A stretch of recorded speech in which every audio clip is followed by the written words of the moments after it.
बिस्मिल्लाहिर्रहमानिर्रहीम। देखिए, आजकल इनफर्टिलिटी बहुत कॉमन है। कई कई साल गुजर जा रहे हैं लोगों की शादी को और उनके यहाँ बच्चे नहीं हो रहे हैं। सीमेन एनालिसिस कराते हैं तो एज़ोस्पर्मिया डायग्नोज हो जाता है। एज़ोस्पर्मिया का मतलब स्पर्म काउंट ज़ीरो। अब ये जो एज़ोस्पर्मिया आ जाता है उनको, तो जब वो कहीं पर दिखाते हैं, किसी डॉक्टर से कंसल्ट करते हैं, तो उनको सिर्फ एक ऑप्शन दिया जाता है कि भाई अगर एज़ोस्पर्मिया है तो आपको डोनर स्पर्म रिक्वायर्ड होगा। एवरी टाइम जिस किसी को भी एज़ोस्पर्मिया डायग्नोज होता है, आजकल फ़ौरन डोनर स्पर्म का ऑप्शन उनको दे दिया जाता है कि भाई अब भी कोई ऑप्शन नहीं है, आपको सिर्फ डोनर स्पर्म के थ्रू आईवीएफ ही कराना पड़ेगा। तो ये जो कंडीशन है स्पेशली मुस्लिम कम्युनिटी में बहुत ज़्यादा परेशानी का सबब है। ज़ाहिर सी बात है, हम लोगों के यहाँ डोनर स्पर्म जो है वो बिल्कुल भी जायज़ नहीं, किसी भी तरीके से नहीं, सोच भी नहीं सकते उसके बारे में। तो क्या कोई सच में ऐसा है? पहले नंबर पे हम आज बात करेंगे कि क्या सच में अगर एज़ोस्पर्मिया डायग्नोज होता है आपको, तो क्या सिर्फ डोनर स्पर्म का ही ऑप्शन है, इसके अलावा कोई ऑप्शन नहीं है। दूसरे नंबर पे एक बहुत बड़ी परेशानी ये होती है, लोगों के अंदर गलतफहमी ये फैलाई जा रही है कि अगर आप जो है एफएनएसी के थ्रू या बायोप्सी के थ्रू स्पर्म कलेक्ट करते हैं अपने टेस्टिस से और उसके थ्रू अगर आप आईवीएफ प्लान करेंगे तो बच्चा आपका वीक होगा, बच्चा हमेशा कमज़ोर रहेगा, ब्रेन से वीक रहेगा, बॉडी से वीक रहेगा, है ना। क्योंकि आप जो स्पर्म कलेक्ट कर रहे हैं वो डायरेक्ट टेस्टिस से कर रहे हैं, चाहे वो एफएनएसी के थ्रू कर रहे हो या आप बायोप्सी के थ्रू कर रहे हो। तो एक ये जो गलतफहमी है, ये बात कहाँ तक सच है, इसके बारे में डिस्कस करेंगे। और आज की इस वीडियो में हम आप लोगों से डिस्कस करने की कोशिश करेंगे कि अगर एज़ोस्पर्मिया आपको डायग्नोज होता है तो आपके लिए क्या बेहतर ऑप्शंस हैं, आपको क्या सोचना चाहिए, क्या करना चाहिए। इससे पहले कि आप डोनर स्पर्म के लिए सोच रहे हैं या आईवीएफ के लिए सोच रहे हैं एटलीस्ट, तो प्रॉपर ऑप्शंस क्या हैं आपके पास, क्या चीज़ें आपको समझनी चाहिए, ये चीज़ें बहुत इंपॉर्टेंट हैं आप लोगों को जानना। और आज की ये वीडियो बहुत इंपॉर्टेंट है आप लोगों के लिए। अगर आपकी शादी को कई कई साल गुजर गए हैं और बच्चे नहीं हो रहे हैं, तो आप एक मरतबा आज की इस वीडियो को पूरी देखिए ताकि सही इन्फॉर्मेशन आप तक पहुंच सके। मेरे बारे में तो आप जानते ही हैं, मैं हूं doctor Nizamuddin Qasmi, as a sexologist and infertility specialist. हम पिछले 11 सालों से वर्क कर रहे हैं। ये हमारा सेंटर सायरा हेल्थ केयर है, बाराबंकी उत्तर प्रदेश में सिचुएटेड है। हमारे यहाँ प्योर हर्बल मेडिसिन के थ्रू क्योरेबल ट्रीटमेंट देने की कोशिश की जाती है। अगर आपको सेक्सुअल डिसऑर्डर्स हैं, अगर आपको इनफर्टिलिटी है, आप बहुत परेशान हैं, इलाज करा करा करके थक चुके हैं, बट आपकी बीमारी ठीक नहीं हो रही है, डिजीज़ आपकी क्योर नहीं हो रही है, टेम्परेरी बेसिस पर आपको रिलीफ आ जाता है बट बीमारी आपकी जड़ से नहीं ठीक हो रही है, तो आप एक मरतबा रूट कोज से अपनी बीमारी को ठीक करने के लिए, बीमारी को रूट कोज से क्योर करने के लिए हमारे सेंटर सायरा हेल्थ केयर तशरीफ़ ला सकते हैं। ये सायरा हेल्थ केयर बाराबंकी उत्तर प्रदेश में सिचुएटेड है। बाराबंकी बस स्टॉप और रेलवे स्टेशन से बिल्कुल वॉकिंग डिस्टेंस पर है। बाराबंकी में महिला थाना है, उसके ठीक सामने है हमारा centre Saira health care. Barabanki की प्राइम लोकेशन पर है ये सायरा हेल्थ केयर, आप आराम से पहुंच सकते हैं।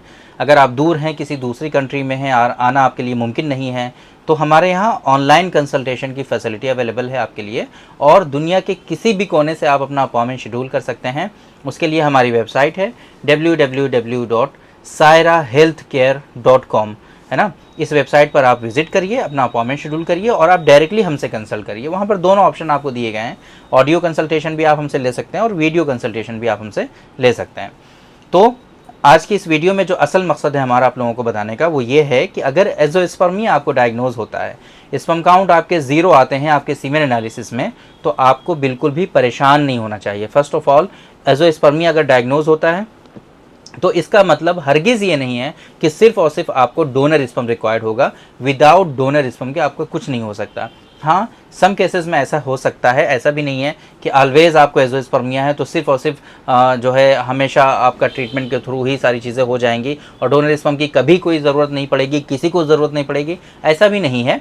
सम केसेस में डोनर स्पर्म रिक्वायर्ड हो सकता है, बट ऐसा भी नहीं है कि एवरी केस में हमें डोनर स्पर्म ही रिक्वायर्ड हो, है ना, आईवीएफ के लिए, ऐसा हरगिज़ नहीं है।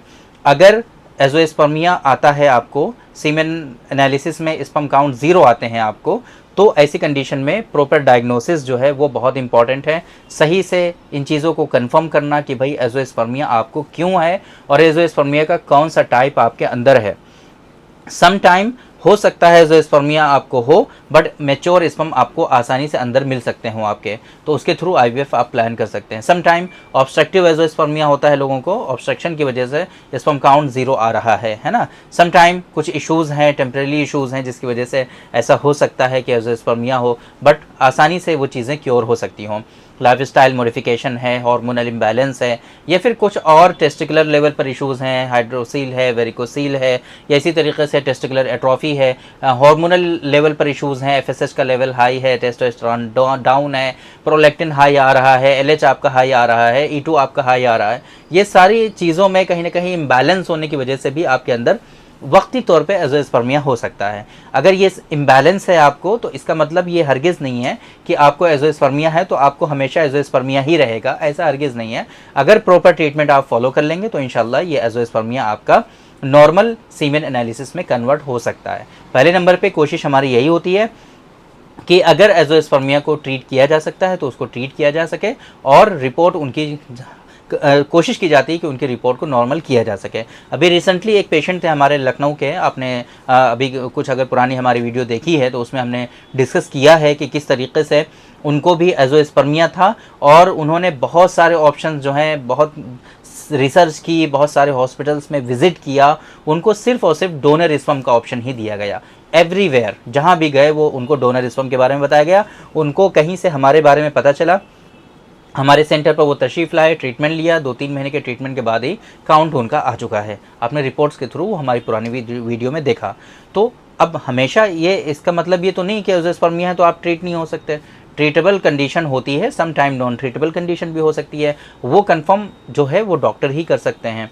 जब हमारे पास आपकी पूरी मेडिकल हिस्ट्री, पूरी कंप्लेंट्स, आपकी सारे इन्वेस्टिगेशन जब हमारे आपके पास आपके जो है वो हमारे पास आ जाते हैं, हम उनको अच्छे से एवेलुएट करते हैं, तब चीज़ें जाकर के कंफर्म होती हैं कि भाई आपको जो है एजोस्पर्मिया कौन सा है, किस टाइप का है, और क्या ट्रीटमेंट इसका पॉसिबल है या नहीं है, या क्या बेहतर ऑप्शन आपके लिए है। वो आपको विद इन कॉल या फिर एक विज़िट पर ही सारी चीज़ें आपकी कंफर्म कर दी जाती हैं।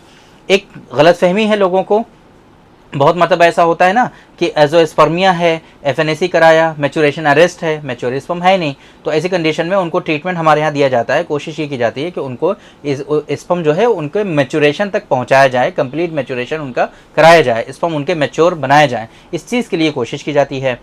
तो अब कन्फ्यूज़न ये होता है लोगों को कि भाई अगर हम सीमेन एनालिसिस में स्पर्म का वेट करेंगे तो हमें बहुत टाइम रिक्वायर्ड होगा, है ना, बहुत टाइम रिक्वायर्ड होगा। बट अगर हमें एफएनएसी के थ्रू स्पर्म मिल जा रहे हैं तो लोगों को ये गलतफहमी हो जा रही है कि भाई कहीं ऐसा तो नहीं है कि बच्चा जो होगा वो वीक हो जाएगा, उसका ब्रेन वीक होगा, उसकी हेल्थ ख़राब होगी, इस चीज़ को लेकर के बहुत परेशान होते हैं। तो ऐसा हरगिज़ नहीं है।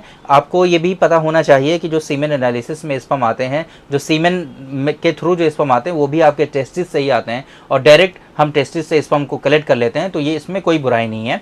ये बिल्कुल एक तरह से समझ लीजिए नॉर्मल है। स्पर्म भी बिल्कुल वो हेल्दी होते हैं, हेल्दी स्पर्म होते हैं, तभी आगे का प्रोसेस किया जाता है ना, आईवीएफ के लिए प्लान किया जाता है।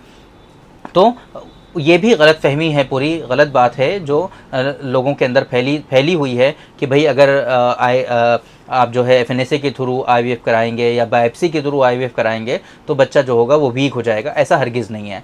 तो अगर आपको एजोस्पर्मिया डायग्नोज हो रहा है, ओलिगोस्पर्मिया डायग्नोज हो रहा है, एस्थेनोस्पर्मिया डायग्नोज हो रहा है, टेरेटोस्पर्मिया डायग्नोज हो रहा है, सीमेन एनालिसिस में किसी भी तरह की कोई परेशानी है तो आप एक मतलब हमसे कंसल्ट करिए, प्रॉपर ट्रीटमेंट लीजिए। यूनानी सिस्टम ऑफ मेडिसिन की हेल्प से इंशाल्लाह ये कंडीशन आपकी ट्रीट हो सकती है और प्रॉपर ट्रीटमेंट आपको हमारे यहाँ सायरा हेल्थ केयर से मिल सकता है।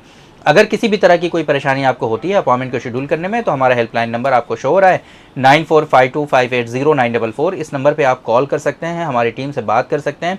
सुबह के 9 बजे से रात के 9 बजे तक हमारा सेंटर ओपन रहता है बाराबंकी उत्तर प्रदेश में। आराम से हमारे सेंटर पर आप विजिट कर सकते हैं। हमारी टाइमिंग यहाँ पर जो होती है वो 10 बजे से 1 बजे तक होती है। अगर आप कहीं से तशरीफ़ लाएंगे तो कोशिश करिए कि इसी बीच आप तशरीफ़ लाएं, वरना आप परेशान हो जाएंगे यहाँ पहुँच करके।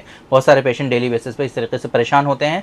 कभी भी आने से पहले एक मतलब हमारी अवेलेबिलिटी आप चेक कर लीजिए, जो डिस्प्ले पे नंबर शो हो रहा है इसी नंबर पे कॉल करके कंफर्म कर लीजिए कि उस दिन हम मिलेंगे कि नहीं मिलेंगे, है ना, कहीं हम कहीं बाहर तो नहीं गए हुए हैं। तो आप सारी चीज़ें कंफर्म करके तब यहाँ पर तशरीफ़ लाइए। टाइम जो है हमारा उसी टाइम के बीच में आइए ताकि आपको परेशानी ना हो।